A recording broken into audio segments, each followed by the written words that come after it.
مومند په غیرت باندې مشهور دي. مومند تکړه توریالی قوم دی او مومندو مغول ته شکست ورکړی دی. په هغه وخت کې چې کله به خوشحال خان خټک د مغولو خلاف جنګونه کول. جی زما نوم رحمت شاه مومند دی او مومند ضلع سره تعلق ساتم. زه پخپله یو سوشل اکټیویسټ یم. دلته دا موږ کوم سټال چې لګولی دی په اسلامیا پوهنتون کې مومند کلتوري میله، په دغه کې د مومندو د کلتور نمایش کیږي.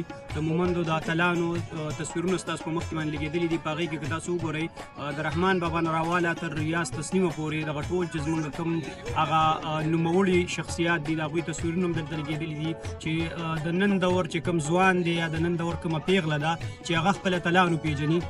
د دغې سره سره چې کوم مختلف تصانیف دي یا چا د شعر و شاعرۍ په مت کې یا د هسټري په حوالې سره څه تخلیق کړي دي، هغه کتابونه هم موږ دلته په سټال کې لګولي دي. د هغې سره سره د مومندو د کلتور چې کوم تیر هغه څیزونه وو چې اوس په ماډرن وخت کې هغه ورکېږي، هغه ختم شوي دي، نو هغې موږ دلته نمایش کړی دی. د مومندو ماربل دلته پراته دي، د مومندو نیپراید دلته پراته دي، دلته شکور دی، لور دی، دلته چې کوم دی رباب پروت دی، دا شمله تاسو ګورئ. نو دا هغه څیزونه دي چې د نن دور ځوان د دې نه خبر نه دی. نو موږ غواړو چې د دغې سره دغه خلک، دغه ځوانان، دغه پیغلې د دې نه خبرې شي او خپل کلتور وپېژني.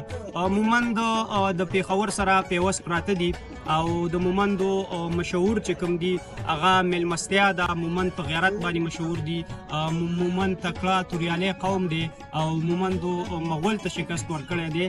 په هغه وخت کې چې کله به خوشحال خان خټک د مغولو خلاف جنګونه کول، نو د مومندو نه ایمل خان مومند هغه سره اوږه په اوږه روان و.